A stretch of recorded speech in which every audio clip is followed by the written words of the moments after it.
Ketika Apolos masih di Korintus, Paulus sudah menjelajah daerah-daerah pedalaman dan tiba di Efesus. Di situ didapatinya beberapa orang murid. Katanya kepada mereka, "Sudahkah kamu menerima Roh Kudus ketika kamu menjadi percaya?"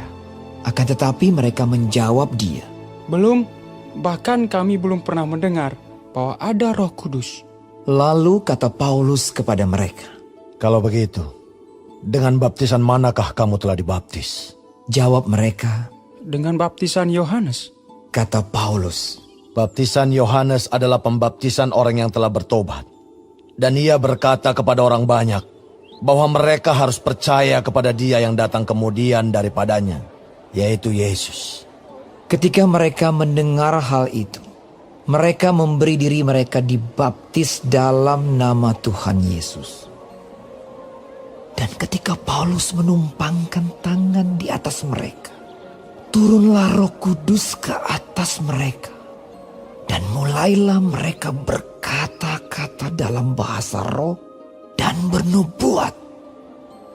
Jumlah mereka adalah kira-kira 12 orang.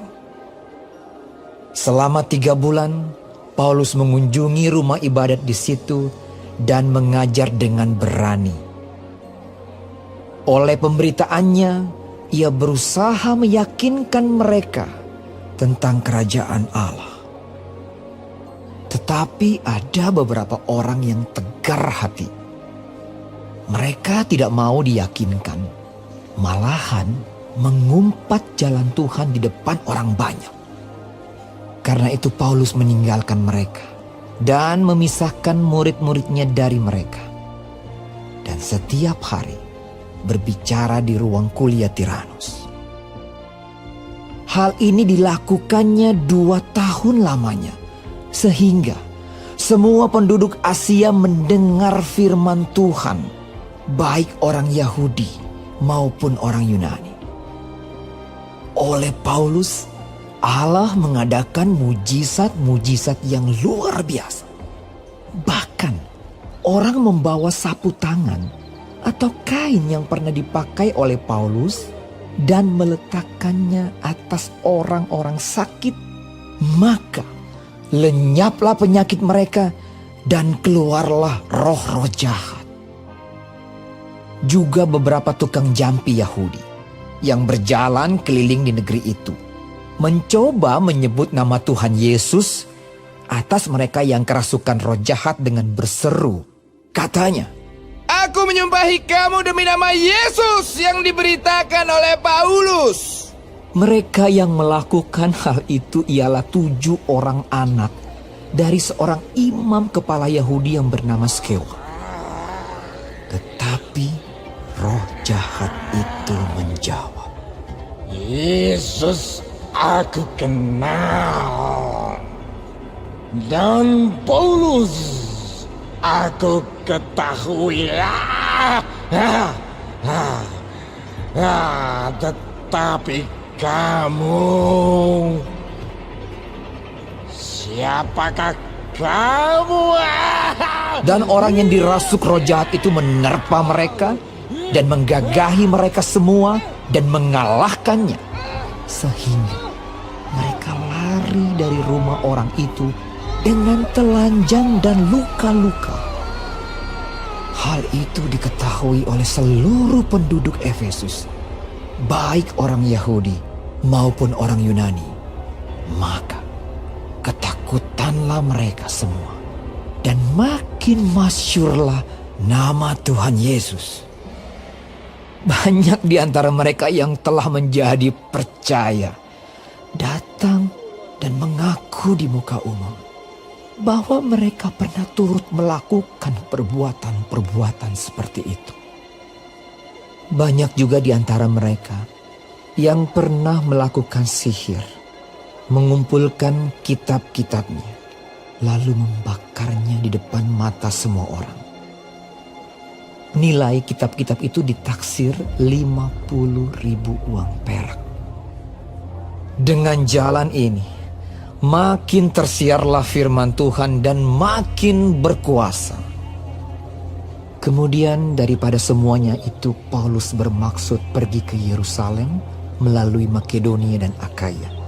Katanya, Sesudah berkunjung ke situ, aku harus melihat Roma juga. lalu ia menyuruh 2 orang pembantunya, yaitu Timotius dan Erastus, mendahuluinya ke Makedonia. Tetapi ia sendiri tinggal beberapa lama lagi di Asia. Kira-kira pada waktu itu timbul huru-hara besar mengenai jalan Tuhan. Sebab ada seorang bernama Demetrius, seorang tukang perak yang membuat kuil-kuilan Dewi Artemis dari perak. Usahanya itu mendatangkan penghasilan yang tidak sedikit bagi tukang-tukangnya. Ia mengumpulkan mereka bersama-sama dengan pekerja-pekerja lain dalam perusahaan itu dan berkata, Saudara-saudara, kamu tahu bahwa kemakmuran kita adalah hasil perusahaan ini. Sekarang kamu sendiri melihat dan mendengar bagaimana Paulus bukan saja di Efesus, tetapi juga hampir di seluruh Asia telah membujuk dan menyesatkan banyak orang dengan mengatakan bahwa apa yang dibuat oleh tangan manusia bukanlah dewa. Dengan jalan demikian, bukan saja perusahaan kita berada dalam bahaya untuk dihina orang, tetapi juga kuil Artemis, Dewi besar itu, berada dalam bahaya akan kehilangan artinya. Dan Artemis sendiri, Artemis yang disembah oleh seluruh Asia dan seluruh dunia yang beradab, akan kehilangan kebesarannya. Mendengar itu, meluaplah amarah mereka. Lalu mereka berteriak-teriak. Katanya, Bersalah Artemis, Dewi orang Efesus! seluruh kota menjadi kacau dan mereka ramai-ramai membanjiri gedung kesenian serta menyeret Gaius dan Aristarkus, keduanya orang Makedonia dan teman seperjalanan Paulus. Paulus mau pergi ke tengah-tengah rakyat itu, tetapi murid-muridnya tidak mengizinkannya. Bahkan beberapa pembesar yang berasal dari Asia yang bersahabat dengan Paulus mengirim peringatan kepadanya supaya ia jangan masuk ke gedung kesenian itu. Sementara itu orang yang berkumpul di dalam gedung itu berteriak-teriak. Yang seorang mengatakan ini dan yang lain mengatakan itu. Sebab kumpulan itu kacau balau dan kebanyakan dari mereka tidak tahu untuk apa mereka berkumpul. Lalu seorang bernama Alexander didorong ke depan oleh orang-orang Yahudi. Ia mendapat keterangan dari orang banyak tentang apa yang terjadi. Segera ia memberi isyarat dengan tangannya dan mau memberi penjelasan sebagai pembelaan di depan rakyat itu. Tetapi ketika mereka tahu bahwa ia adalah orang Yahudi, berteriaklah mereka bersama-sama kira-kira 2 jam lamanya. Bersalah Artemis, Dewi orang Efesus! Akan tetapi panitera kota menenangkan orang banyak itu dan berkata, Hai orang Efesus, siapakah di dunia ini yang tidak tahu bahwa kota Efesuslah yang memelihara baik kuil Dewi Artemis yang maha besar maupun patungnya yang turun dari langit? Hal itu tidak dapat dibantah. Karena itu hendaklah kamu tenang dan janganlah terburu-buru bertindak. Sebab kamu telah membawa orang-orang ini ke sini, walaupun mereka tidak merampok kuil Dewi kita dan tidak menghujat namanya. Jadi, jika Demetrius dan tukang-tukangnya ada pengaduannya terhadap seseorang, bukankah ada sidang-sidang pengadilan dan ada gubernur? Jadi hendaklah kedua belah pihak mengajukan dakwaannya ke situ. Dan jika ada sesuatu yang lain yang kamu kehendaki, baiklah kehendakmu itu diselesaikan dalam sidang rakyat yang sah. Sebab kita berada dalam bahaya akan dituduh bahwa kita menimbulkan huru-hara pada hari ini. karena tidak ada alasan yang dapat kita kemukakan untuk membenarkan kumpulan yang kacau balau ini. Dan dengan kata-kata itu, ia membubarkan kumpulan rakyat itu.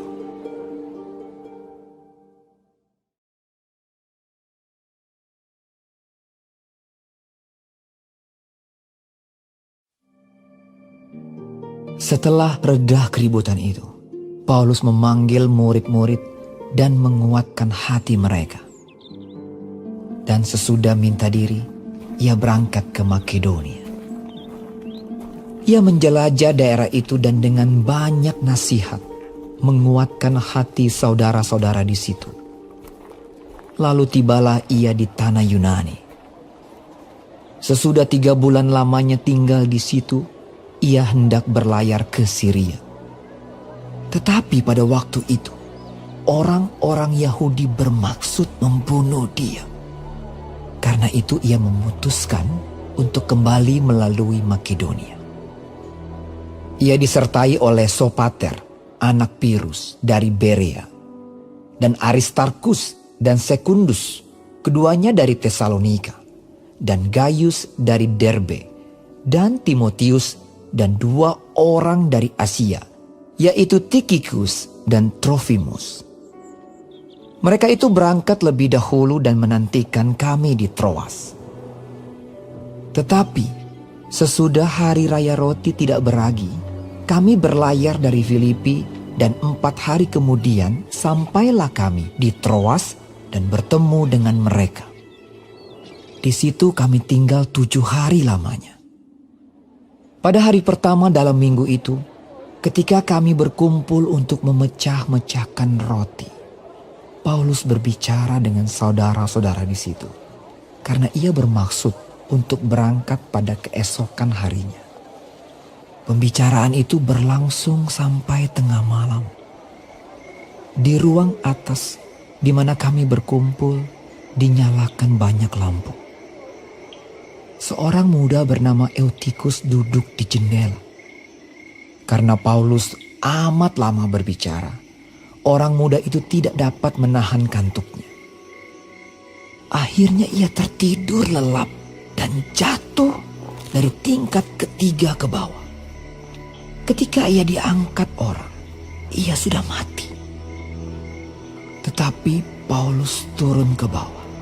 Ia merebahkan diri ke atas orang muda itu, mendekapnya dan berkata, Jangan ribut, sebab ia masih hidup. Setelah kembali di ruang atas, Paulus memecah-mecahkan roti lalu makan. Habis makan, masih lama lagi ia berbicara, sampai fajar menyingsing. Kemudian ia berangkat. Sementara itu mereka mengantarkan orang muda itu hidup ke rumahnya. Dan mereka semua merasa sangat terhibur. Kami berangkat lebih dahulu ke kapal dan berlayar ke Asos, dengan maksud untuk menjemput Paulus di situ sesuai dengan pesannya, sebab ia sendiri mau berjalan kaki melalui darat. Ketika ia bertemu dengan kami di Asos, kami membawanya ke kapal, lalu melanjutkan pelayaran kami ke Metilene. Dari situ kami terus berlayar dan pada keesokan harinya, kami berhadapan dengan Pulau Kios.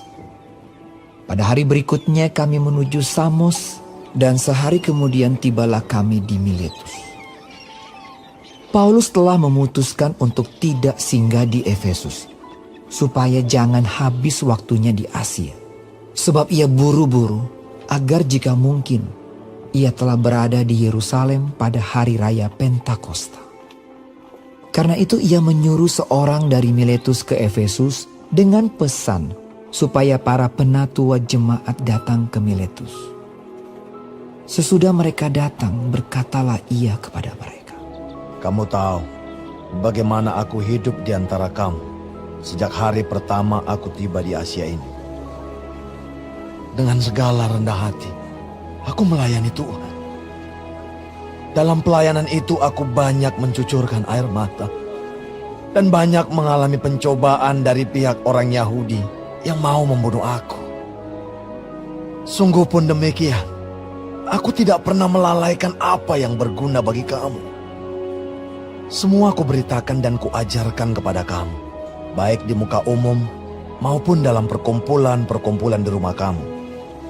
Aku senantiasa bersaksi kepada orang-orang Yahudi dan orang-orang Yunani, supaya mereka bertobat kepada Allah dan percaya kepada Tuhan kita, Yesus Kristus. Tetapi sekarang, sebagai tawanan roh, aku pergi ke Yerusalem, dan aku tidak tahu apa yang akan terjadi atas diriku di situ, selain daripada yang dinyatakan Roh Kudus dari kota ke kota kepadaku, bahwa penjara dan sengsara menunggu aku. Tetapi aku tidak menghiraukan nyawaku sedikit pun, asal saja aku dapat mencapai garis akhir dan menyelesaikan pelayanan yang ditugaskan oleh Tuhan Yesus kepadaku untuk memberi kesaksian tentang Injil kasih karunia Allah. Dan sekarang aku tahu bahwa kamu tidak akan melihat mukaku lagi. Kamu sekalian yang telah kukunjungi untuk memberitakan kerajaan Allah. Sebab itu, pada hari ini aku bersaksi kepadamu bahwa aku bersih, tidak bersalah terhadap siapapun yang akan binasa. Sebab aku tidak lalai memberitakan seluruh maksud Allah kepadamu. Karena itu, jagalah dirimu dan jagalah seluruh kawanan, karena kamulah yang ditetapkan Roh Kudus menjadi penilik untuk menggembalakan jemaat Allah yang diperolehnya dengan darah anaknya sendiri. Aku tahu bahwa sesudah aku pergi, serigala-serigala yang ganas akan masuk ke tengah-tengah kamu dan tidak akan menyayangkan kawanan itu. Bahkan dari antara kamu sendiri akan muncul beberapa orang yang dengan ajaran palsu, mereka berusaha menarik murid-murid dari jalan yang benar dan supaya mengikut mereka. Sebab itu, berjaga-jagalah dan ingatlah bahwa aku 3 tahun lamanya, siang malam, dengan tiada berhenti-hentinya, menasihati kamu masing-masing dengan mencucurkan air mata.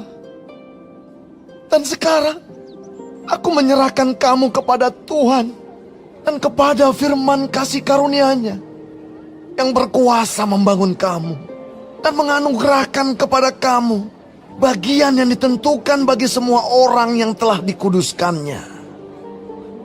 Perak atau emas atau pakaian tidak pernah aku ingini dari siapapun juga. Kamu sendiri tahu bahwa dengan tanganku sendiri aku telah bekerja untuk memenuhi keperluanku dan keperluan kawan-kawan seperjalananku.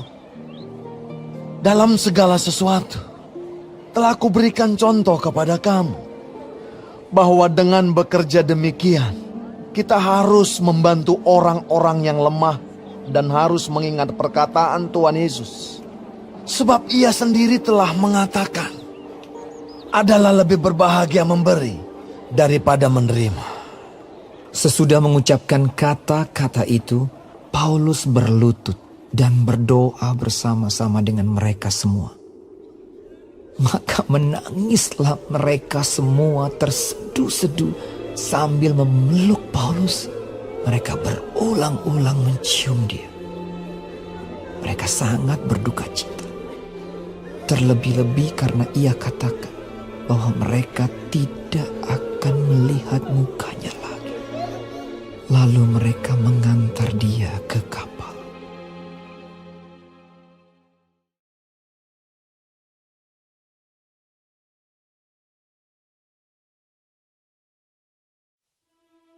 Sesudah perpisahan yang berat itu, bertolaklah kami dan langsung berlayar menuju Kos.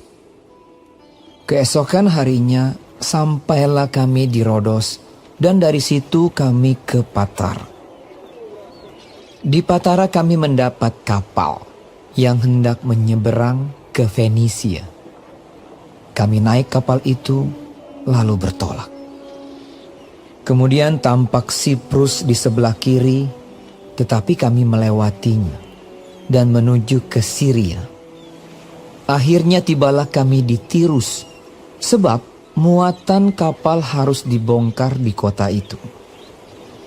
Di situ kami mengunjungi murid-murid dan tinggal di situ 7 hari lamanya.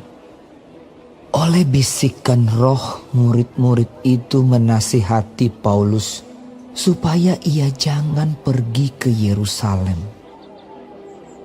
Tetapi setelah lewat waktunya, kami berangkat meneruskan perjalanan kami. Murid-murid semua dengan istri dan anak-anak mereka mengantar kami sampai keluar kota. Dan di tepi pantai kami berlutut dan berdoa. Sesudah minta diri, kami naik ke kapal dan mereka pulang ke rumah. Dari Tirus kami tiba di Ptolemais dan di situ berakhirlah pelayaran kami. Kami memberi salam kepada saudara-saudara dan tinggal 1 hari di antara mereka. Pada keesokan harinya kami berangkat dari situ dan tiba di Kaisarea. Kami masuk ke rumah Filipus, pemberita Injil itu, yaitu satu dari ke-7 orang yang dipilih di Yerusalem, dan kami tinggal di rumahnya. Filipus mempunyai 4 anak dara yang beroleh karunia untuk bernubuat. Setelah beberapa hari kami tinggal di situ, datanglah dari Yudea seorang nabi bernama Agabus. Ia datang pada kami, lalu mengambil ikat pinggang Paulus. Sambil mengikat kaki dan tangannya sendiri, ia berkata, Demikianlah kata Roh Kudus. Beginilah orang yang empunya ikat pinggang ini akan diikat oleh orang-orang Yahudi di Yerusalem dan diserahkan ke dalam tangan bangsa-bangsa lain.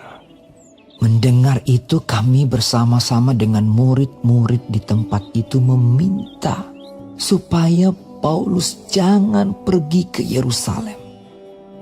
Tetapi Paulus menjawab, Mengapa kamu menangis? Dan dengan jalan demikian mau menghancurkan hatiku? Sebab aku ini rela bukan saja untuk diikat, tetapi juga untuk mati di Yerusalem oleh karena nama Tuhan Yesus. karena ia tidak mau menerima nasihat kami. Kami menyerah dan berkata, jadilah kehendak Tuhan. Sesudah beberapa hari lamanya tinggal di Kaisarea, berkemaslah kami, lalu berangkat ke Yerusalem. Bersama-sama dengan kami turut juga beberapa murid dari Kaisarea. Mereka membawa kami ke rumah seorang yang bernama Manason. Ia dari Siprus dan sudah lama menjadi murid. Kami akan menumpang di rumahnya. Ketika kami tiba di Yerusalem, semua saudara menyambut kami dengan suka hati. Pada keesokan harinya, pergilah Paulus bersama-sama dengan kami mengunjungi Yakobus. Semua penatua telah hadir di situ. Paulus memberi salam kepada mereka, lalu menceritakan dengan terperinci apa yang dilakukan Allah di antara bangsa-bangsa lain oleh pelayanannya. Mendengar itu mereka memuliakan Allah.